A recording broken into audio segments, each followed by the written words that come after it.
ఎన్ని ప్రయత్నం చేసినా వీలు కాలేదు. ఈ అబ్బాయికి అలవాటు అయిపోయి బయట పోయి కొంతమంది పోతా ఉంటే వాళ్ళ దగ్గర దౌర్జన్యం చేసి డబ్బులు లాక్కొని ఆ ఒకరు పట్టుకుంటే పోలీస్ కేసు పెడితే ఆ అబ్బాయి ఇప్పుడు జైల్లో ఉన్నాడు. ఒక్క విషయం మీరు ఆలోచించుకోండి. అదే ఈ ముఖ్యమంత్రి తొలి రోజు ఈ రాష్ట్రంలో గంజాయి ఉందన్నప్పుడు సమీక్ష చేసి నివారణ చేసుంటే ఆ తల్లికి తండ్రికి ఆ బాధ వచ్చేదా? చదువుకునే అబ్బాయి ఈ పరిస్థితికి వచ్చేవాడా అని మిమ్మల్ని అడుగుతున్నా. నేను అందుకే ఇక్కడనే మిమ్మల్ని అందరినీ కోరుతున్నా. నేను గంజాయి ఉందని చెప్పాను, డ్రగ్స్ ఉన్నాయని చెప్పాను, ఇవి నివారించమని పోరాడాను. పోరాడితే మా ఆఫీసు పైన దాడి చేశారు. జ్ఞాపకం ఉందా మీకని అడుగుతున్నా. అమరావతిలో నేను 2 రోజులు నిరవధిక నిరాహార దీక్ష చేసి సమస్యను హైలైట్ చేసి ఢిల్లీకి వెళ్లి మెమరాండం కూడా ఇచ్చి నేషనల్ లెవెల్లో జాతీయ స్థాయిలో పెట్టారు. మీకు జ్ఞాపకం ఉన్నాయా? ఇవన్నీ అడుగుతున్నా. నా కోసం చేశాను గంజాయి వద్దని. అదే నేను ముఖ్యమంత్రిగా ఉంటే ఈ రాష్ట్రంలో ఎవడైనా ఈ పని చేస్తే అదే చివరి రోజు అవునా కాదా అని మిమ్మల్ని అడుగుతున్నా. అది ప్రభుత్వం అంటే.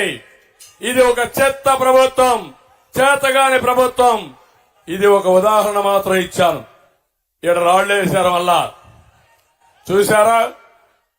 వస్తా దానికి కూడా వస్తారే. మిమ్మల్ని వదిలిపెట్టరు ప్రజలు, తరిమి తరిమి కొడతారు. రేపటి నుంచి మిమ్మల్ని అందరినీ గంజాయి బ్యాచ్, బ్లేడ్ బ్యాచ్ ఇక్కడ కూడా వచ్చింది. పోలీసులు ఏం చేస్తానో అది లేదు. నిన్న కూడా ఆ డ్రామా కూడా వస్తా. విజయవాడలో జరిగిన డ్రామాకు కూడా వస్తాం. మీరు ఇలాంటి చిల్లర పనులు చేస్తే, చిల్లర మూకగాని చేస్తే, ప్రజలు తిరగబడితే మీ బట్టలిప్పి తరిమి తరిమి కొడతారు. బీ కేర్ఫుల్ అని హెచ్చరిస్తున్నా. Jaganmohan Reddy control your. ఈ జే గ్యాంగ్ ఒకటి ఉంది, వాళ్ళకు దొరికాడా? దొరికాడా లేదా? దొరికినట్లేడు. ముందు రాళ్ళేశారమ్మా. ఇప్పుడు ఈ రోజే పవన్ కళ్యాణ్ గారు తెనాల్లో మీటింగ్ పెడితే చేతగాని పిరికి పందలు ఆయన వరాహి పైన రాళ్లేశారు. ఇప్పుడు నేను అడుగుతున్నా మిమ్మల్ని అందరినీ, ఇది తప్పని గట్టిగా చప్పట్లు కొట్టి నిరసన తెలియజేయండి.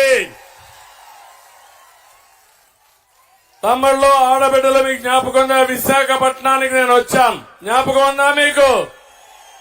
వస్తే నన్ను విశాఖపట్నం నుంచి బయట రానియకుండా ఈ వైఎస్ఆర్ కాంగ్రెస్ గూండాలు అడ్డుకుంటే ఈ పోలీసులు ఆ రోజు చర్య తీసుకోకుండా ప్రేక్షకులుగా ఉండి నన్ను తిరిగి పంపించారు. జ్ఞాపకం ఉందా అని మిమ్మల్ని అడుగుతున్నా. నేను అమరావతిలో నేను రైతులకు సంఘీభావంగా నేను వెళితే నా మీద వైఎస్ఆర్ కాంగ్రెస్ రౌడీలు చెప్పులు, రాళ్లు, అదే మరి కర్రలతో దాడి చేశారు. ఆ రోజు డీజీపీ సమాధానం చెప్పాడు.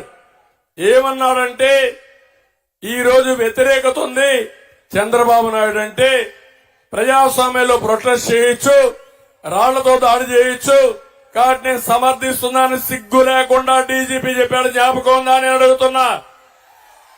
మా ఇంటికి ఒక ఎమ్మెల్యేగా ఉన్న వ్యక్తి రాళ్లు కర్రలు తీసుకొని వస్తే నేను నివారిస్తే మన మీద కేసులు పెట్టి ఆయన నా అపాయింట్మెంట్కి వచ్చారని చెప్పారు. ఇవన్నీ ప్రజాస్వామ్యం. నేను ఎక్కడ పోయినా నా మీద రాళ్లు వేశారు, అవునా కాదా అని అడుగుతున్నా మిమ్మల్ని. రాళ్ల దాడి చేశారు. నేను ఒకే మాట చెప్పాను, క్లేమోర్ మైన్సే నా పైన వేస్తే లెక్క పెట్టుకొని నేను మీ రాళ్లకు భయపడతానా అని చెప్పాను. నిన్న జరిగింది. నేను అడుగుతున్నా, ఇంతమంది పోలీసులు ఉన్నారు. ఏదైతే జగన్మోహన్ రెడ్డి గారు వచ్చారు, రోడ్డు మీద తిరిగారు, తిరుగుతా ఉంటే కరెంట్ ఆఫ్ అయిందంట. ఓకే, ఎవరి ఫెయిల్యూర్? నా గవర్నమెంట్. ఇప్పుడు ఎవరి గవర్నమెంట్? ఎవరిది బాధ్యత? ఎవరిది బాధ్యత? ముఖ్యమంత్రి పైన రాళ్లేస్తే నీకు సిగ్గు లేదా? ముఖ్యమంత్రిని అడుగుతున్నా నేను. నువ్వే కదా ముఖ్యమంత్రి, నేను కాదు కదా. ఒకప్పుడు కోడి కత్తి డ్రామా చేశావు.